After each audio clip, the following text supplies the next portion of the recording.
वो उनके अंदर का जो बैलेंस होता है वो इस तरह का होता है कि ऑलवेज गिवर, वो हमेशा देते रहते हैं, देते रहते हैं। उनके इमोशंस जो होते हैं वो बैलेंस नहीं होते, कहाँ पर किसको कितना इमोशन देना है, कहाँ पर किससे, तो इस तरह की क्वालिटीज उनके अंदर नहीं होती है। और ये सारी चीजें एक नार्सिसिस्ट व्यक्ति आपको सिखाने आते हैं। तो फिर जब आप बैलेंस होने लगते हो, उनका एक टाइम पीरियड होता है जो खत्म हो जाता है, फिनिश हो जाता है, और जितनी जल्दी आप नार्सिसिस्ट के साथ रह के चीजों को सीखते हो, आप लर्न करते हो, लर्निंग के फेज से गुजरते हो, तो उतनी ही जल्दी देखिए आपके जीवन से नार्सिसिस्ट व्यक्ति मूव ऑन करने लगते हैं और आपका जीवन आगे फॉरवर्ड होने लगता है, बढ़ने लगता है।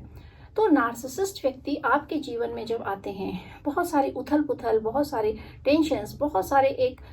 ट्रॉमा लेके आते हैं, दुख लेके आते हैं, एक आंधी की तरह आते हैं। और जब आपके जीवन से जाते हैं तब भी एक तूफान की तरह जाते हैं जो सारा कुछ समेट के लेके जाते हैं। तो कैसे आइडेंटिफाई करें कि व्यक्ति नार्सिसिस्ट है, और नार्सिसिस्ट है भी तो यह हमारे जीवन में क्यों आया है, ये आपको जानना बहुत जरूरी होता है। जब आप जान जाते हो कि सामने वाला व्यक्ति आपके जीवन में आया है और ये आपके साथ ऐसा व्यवहार क्यों कर रहा है, और आप उस चीज को गहराई से समझने लगते हो, तो फिर आप एक्टिव कम करते हो, उस पर रिएक्शन देना कम कर देते हो। रिएक्शन आप तब तक करते हो जब तक आप सामने वाले को समझ नहीं पाते और उससे बहुत सारी एक्सपेक्टेशन कर देते हो। लेकिन इस लाइफ में एक्सपेक्टेशन सिर्फ अपने से ही करनी चाहिए, और समझना बहुत जरूरी होता है सभी लोगों को कि कोई व्यक्ति अगर आपके जीवन में है, सारे कैरेक्टर अगर आपके जीवन में है, तो वो किस मकसद से आपकी लाइफ में आए। कुछ ऐसा गिव एंड टेक रहा होगा जो कंप्लीट करना है, जो अनफिनिश्ड वर्क हो रहता है आपका पुनर्जन्मों से भी, तो वो सारी चीजें फिनिश करनी होती हैं, इसीलिए